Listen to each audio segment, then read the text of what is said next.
Hello, I have a book here called Bone by Bone by Sara Levine and illustrations by T.S. Spookytooth. So you may think that this is a spooky book and maybe it has some spooky teeth up here, but this is actually a work of non-fiction, meaning it's true. Or it gives you a lot of facts in here. Have you ever wondered what it would look like if we didn't have any bones? This is what people would look like without bones. Luckily, we don't have that problem. We're vertebrates. Animals with bones. Our bones hold us up.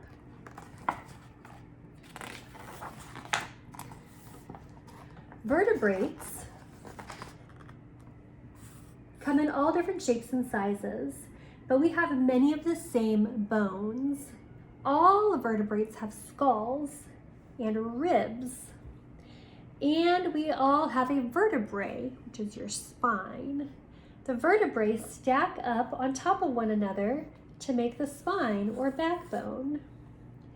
Can you imagine what it looked like if you added some bones to your spine? What if your vertebrae didn't stop at your rear end? What if it kept going? What would you have there? You'd have a tail. Tails are made of vertebrae. Lots of animals have tails. They wag on happy dogs and sweep side to side on alligators when they swim through the water. What would happen if we took some bones away? What if you didn't have any leg bones and no arm bones? What kind of animal would you be if you had a skull and a vertebrae and ribs and nothing else? A snake. Snakes don't have arms or legs, and so they don't have arm or leg bones. What kind of animal would you be if we took away your leg bones but kept your arm bones? Here's a hint. We'd also move your breathing hole from your face to the top of your skull. What would you be? A whale or a dolphin? These animals don't have leg bones, and their arm bones and finger bones are their flippers. The holes at the top of their skulls are their blowholes, and they let them breathe air, and it's easy to swim. Instead of tilting their heads at the surface, they can just go up to the surface and breathe. Next question. What if your middle fingers and your middle toes were so thick they could support your whole body?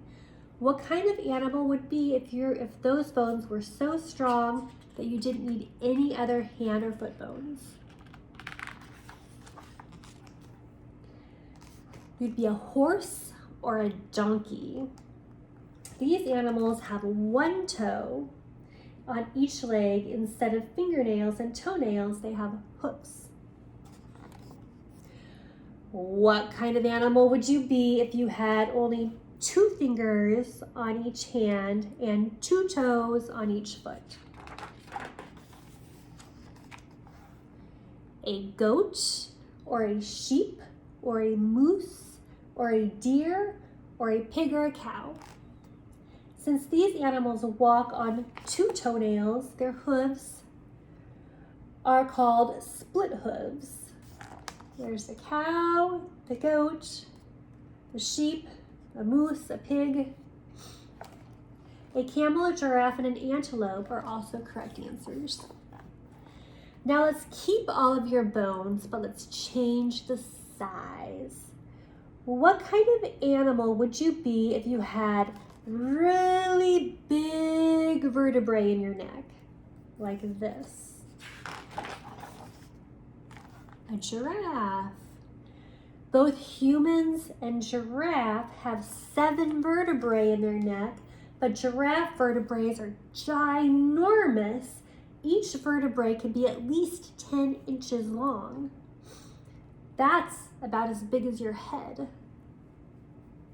Next question. What kind of animal would you be if your leg bones were much, much longer than your arm bones?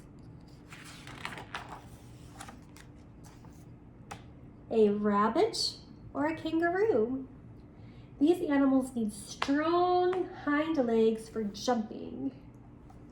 A hare and a pika are also correct answers. What kind of animal would you be if your finger bones grew so long they touched your feet?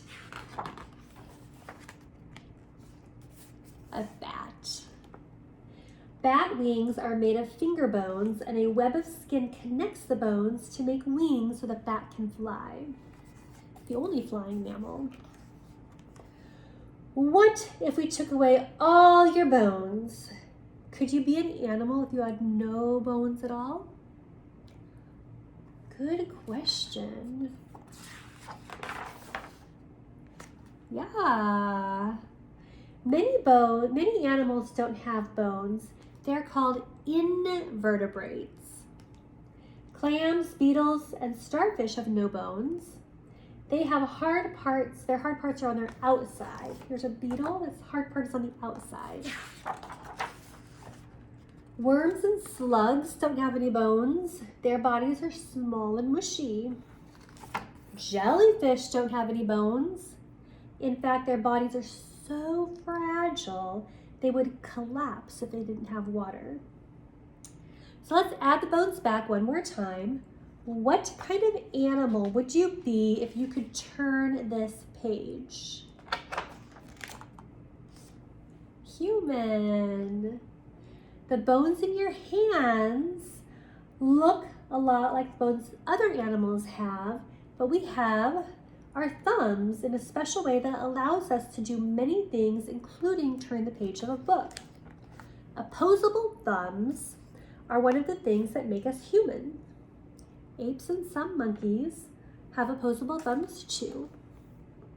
Did you get that one? If so, give yourself a thumbs up.